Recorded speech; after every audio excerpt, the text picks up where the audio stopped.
Diapositiva ahí. Muy buenas noches, abogada Patricia. Buenas noches, compañeros. A continuación, voy a hacer una revisión a la sentencia número 146, 14 de septiembre de la Corte Constitucional de la República. Las cuestiones previas que voy a hablar a continuación, los temas que voy a hablar son los hechos del caso, los derechos vulnerados, la relevancia y las reparaciones. De igual forma, voy a hablar sobre los criterios de la Corte Constitucional y los criterios de la Corte Constitucional, que son los más importantes.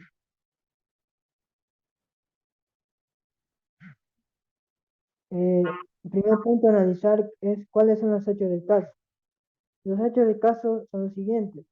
El 2 de junio del año 2011, el señor Jorge Ramírez Enrique, por su propio derecho, por el que representa su calidad de mandatario de los señores Juana Soledad de María, Timoteo Zoila, Rosa, Manuela Mesías y Estela Verónica Ramírez, presenta una acción extraordinaria de protección en contra del Distrito Metropolitano de Quito, alegando la vulneración de derechos constitucionales a la vivienda, a la propiedad privada y la protección de conciliación, a la seguridad jurídica y al debido proceso. De igual forma, el accionante sobre el principal hace las siguientes argumentaciones. Señala que al fallecimiento de sus padres adquirieron la posesión efectiva del inmueble, denominada La Primavera, situada en la parroquia de Benalcázar de la ciudad de Quito. Sin embargo, en el año 2004, la Municipalidad Metropolitana de Quito legalmente comenzó a realizar trabajos de ensanchamiento del callejón existente al costado oeste. Se refería inmueble procediendo a revocar su vivienda sin haber existido declaratoria de utilidad pública o la entrega de una justa indemnización. De igual forma, el accionante, el señor Jorge Luis Ramírez Enrique, en vista de aquello y al verse afectado su derecho constitucional a la propiedad, accedieron a denunciar el hecho ante la Administración Zonal, Defensoría del Pueblo y Tonesto, sin obtener respuesta alguna. Ante ello presentaron esta acción de protección, que es una garantía consagrada en la Constitución de la República, que tiene como objeto velar los derechos que son vulnerados a una persona.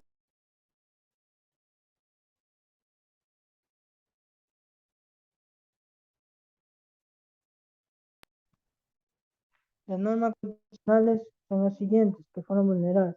El artículo 11, numeral 7, que nos habla del principio de exclusión de los derechos derivados de la dignidad. El artículo 82, derecho a la seguridad jurídica. El artículo 75, derecho a la tutela judicial efectiva. El artículo 76, derecho al debido proceso. El artículo 66, numeral 26, derecho a la seguridad jurídica. El artículo 323, prohibición de confiscación. El artículo 30, derecho a una vivienda digna. El artículo 11, numeral 7, nos habla del principio de no exclusión de derechos derivados, que nos manifiesta lo siguiente.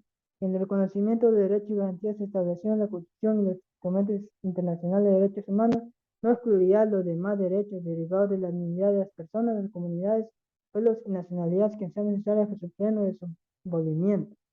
De igual forma, el artículo 66, numeral 29, nos habla sobre el derecho a la propiedad, la propiedad en todas sus formas, con función y responsabilidad social, ambiental. El derecho de acceso a la propiedad será efectivo con la adopción de políticas públicas, entre otras medidas.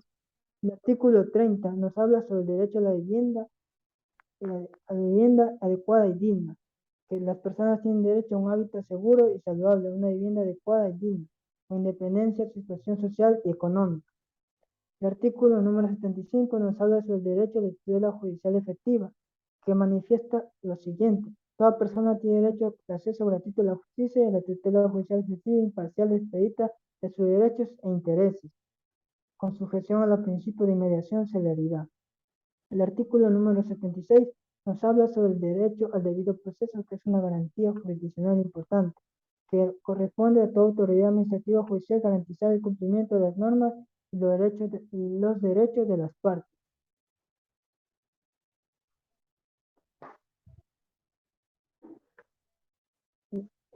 Siguiente punto son las relevancias, que nos habla sobre la acción extraordinaria de protección, que procede exclusivamente en contra de sentencias, autos definitivos, resoluciones con fuerza de sentencia en lo que por acción o omisión se haya violado el debido proceso u otro derecho.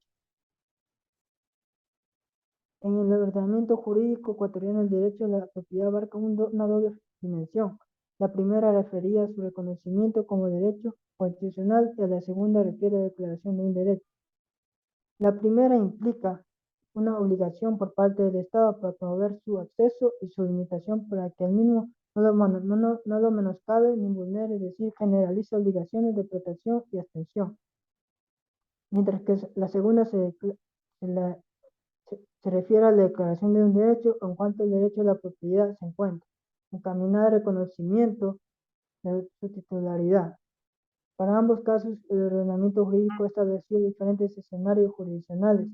En el primer caso nos encontramos frente a una materia de justicia constitucional, y en tanto se trata de un derecho persistente que responde a su derivación del derecho de dignidad humana.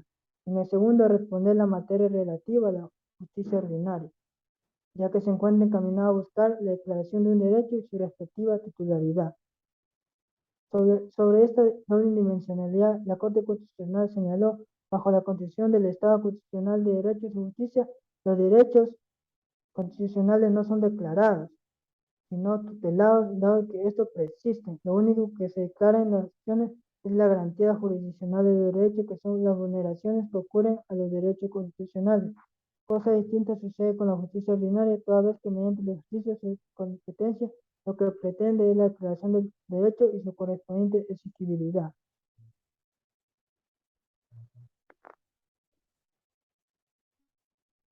Las reparaciones con la decisión que tomó la Corte Constitucional con respecto a este caso son las siguientes. Primero, la restitución del derecho. Disponer que el municipio del Distrito Metropolitano de Quito en el plazo de 60 días materialice la permuta del bien inmueble a favor de los accionantes mediante la entrega de un terreno, una vivienda que ajuste los parámetros de una vivienda adecuada y digna. Las reparaciones inmateriales. Como medida de disculpa pública, se ordena que el municipio del Distrito Metropolitano de Quito, en media plana de uno de los periódicos de mayor circulación a nivel nacional, durante 3 días publique un extracto en el cual reconozca su responsabilidad en el caso concreto y pida disculpas públicas. A los accionantes Luis Jorge Soledad, Manuel y Estela Ramírez, por los derechos acaecidos a partir de la administración municipal del año 2004. La medida de reparación integral adicional, dejar sin efecto la sentencia dictada el 7 de septiembre del año 2011 por la segunda sala de lo civil, mercantil, inquilinato y materias residuales de la Corte Provincial de Justicia de Pichincha, dentro de la acción de protección número 0659, numeral -11.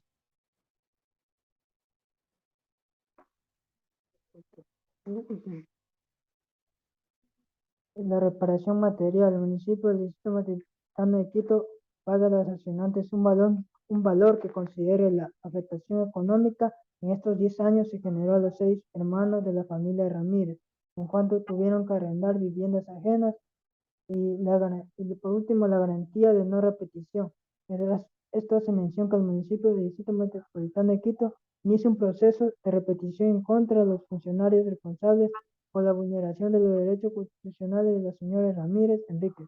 Ello al amparo de dispuesto en el artículo 11, número 9, inciso segundo y tercero de la Constitución de la República del Ecuador y el artículo 20, 67 y siguiente de la Ley Orgánica de Garantías y Control Constitucional. Uy, no,